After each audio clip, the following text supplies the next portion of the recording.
Koko daholo zanagasikara dia lalam-piainana ihany atoronareo androany dia hoe inona avy ny lalam-piainana tsara ho fantatry ny tsirairay andalovantsika dia hitanareo ny hafaliana matetika tsy voatery hoe hampiadana antsika, tsy maninona izany fa lalam-piainana andalovantsika eto ambonin'ny tany raha ohatra ianao ka hoe ny zavatra nahafaly anao nefa ilay izy nakarary anao dia tsy misy olana mihitsy izany. Manaraka dia hoe isika moa izany matetika rehefa ataon'ilay miala sakana dia tsy maintsy ilay môlamôlana atao. Raha ohatra ianao ka te hiadana na lehilahy na vehivavy, rehefa mity olona anankiray ianao aza ilay vatana no jerena hay bekibe, hay bangaredana be, hay ratsy tarehy be, hay ilay volony ratsy be. Vao izay no jerenao an'iny olona iny dia ho hitanao tsara fa tsy ho ela dia ho rava ianareo. Fa rehefa mity olona anankiray ianao dia ny fo mitepo ao aminy, manam-pitiavana tokoa ve izy mahay mizara fitiavana ho anao ve izy? Fa raha ohatra izy ka mahay mizara fitiavana ho anao dia hiadana ianao rehefa mivady ianareo. Manaraka dia ny hoe fahasalamana. Ianao rehefa jereo tsara fa rehefa miakatra ny taonantsika dia manomboka kely aina isika. Lasa mora mangatsiaka kely nefa ohatra atao mafana ny andro. Ohatra mangatsiaka izany. Fampanina be koa ianao nefa ohatran'ny tsy hay hoe naninona. Lasa reradreraka be izany ianao fa ohatran'ny tsy hay hoe naninona. Ohatran'ny lasa malaina be izany. Marary ny vavoniko, marary ny valahako, marary ny lohaliko, tsy afaka mandeha mihitsy aho. Tena ohatra tsy mahita tory mihitsy aretin'antitra izany. Izao anefa aza miferinaina ianao. Fa inona no atao? Tokony ialana amin'izay ilay hoe rehefa hoe mihalehibe ianao dia mihena izay ny tanjakao. Tsy misy olana izany. Dia izaho miteny hoe ataovy ambony foana ilay.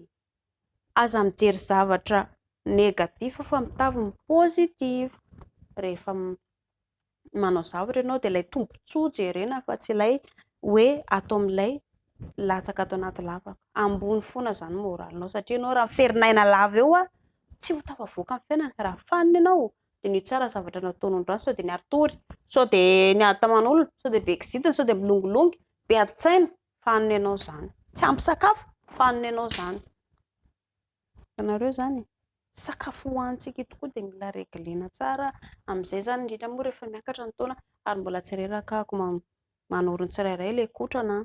Ny kotrana atoroko atao anatin'ny perittsika dia ilay kotrana kegel mba ho be rampory sy ilay hoe raha ohatra moa izany ianao ka mahavita mikotrana foana tsy misy olana izany.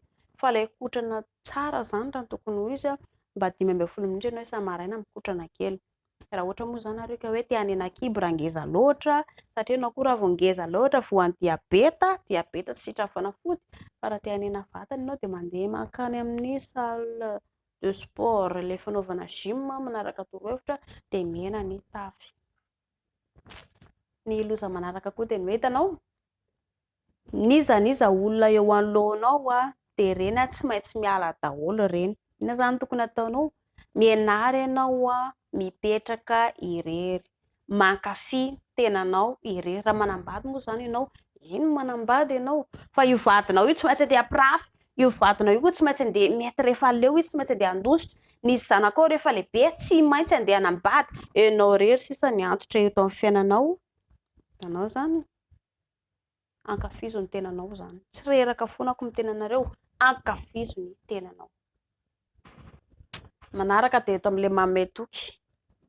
Ianao zay raha ohatra ka ny hitsarana ny olona anankiray ry zareo tsy ilay zavatra lazain'ny vavany raha tia fantatra toetran'olona ianao fa ny zavatra ataony. Ohatra lehilahy zao lehilahy malagasy ilay mameatoky hoe vidianako bonbon indry, vidianako biscuit indry, omeko andry volana, ampiadaniko indry rehefa manambady. Tonga manambady eo indrindra nefa ny hedivany, indrindra natao mampiasa trano tsy omeny vola.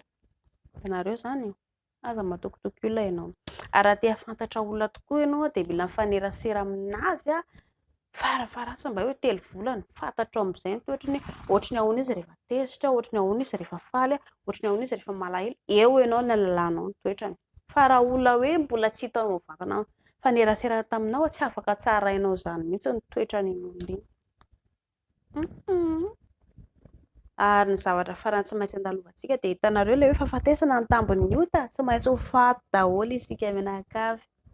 Any am-pasana daholo isika miaraka milevona. Dia inona izany tokony atao? Fifankatiavana ry zareo no zaraina. Fifankatiavana no tsara atao eny amin'ny fiarahamonina dia miada amin'izay karatra izay.